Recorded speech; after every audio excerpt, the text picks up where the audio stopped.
Welcome back, students, to the poetry section, which is of 14 marks.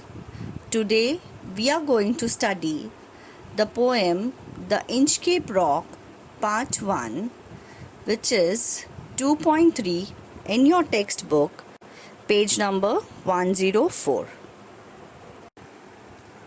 Inchcape Rock is written by the poet Robert Southey.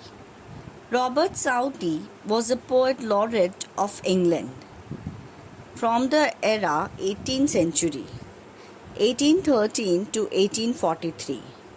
Some of his short poems are very popular. The Inchcape Rock was one among them. Let's have a brief about the poem The Inchcape Rock. The Inchcape Rock by Robert Southey is a ballad. Now, ballad means it's in a story form. It tells us about the legends of the Inchcape Rock, a reef in the North Sea, about 18 kilometers off the east coast of Angus, Scotland.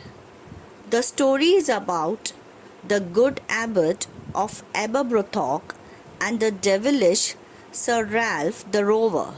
So we have two characters, the good and the evil. The abbot achieved the great feat of installing a bell on the dangerous Inchcape Rock that had previously caused many shipwrecks. His bell rang during the storms and issued an alert for the passing ships. So the seamen knew where the rock is and could avoid the danger of an accident. They blessed the abbot for his good work. But then there was an evil man, a bad person, Rover, who felt jealous at the fame of the abbot and planned to cut down the bell from the Inchcape Rock. And so he did. This Ralph the Rover was actually a sea pirate. So he needed to destroy the bell to accomplish his desire to rob more ships by putting them in danger. But finally, he himself was the victim of the Inchcape Rock. One day, his ship was left in the midst of storms. He lost the direction and crashed against the rock. Thus, the rover was punished for his sinful work. The poet Robert Southey delivers a strong message through his poem that those who do wrong things will meet with punishment. Now let's move on to the explanation of the first stanza. In the first stanza, the poet describes the calmness of the sea, the air, the sea, the ship, all were still.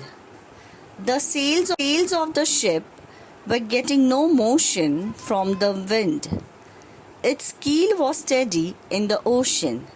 The meaning of keel is the base of the ship.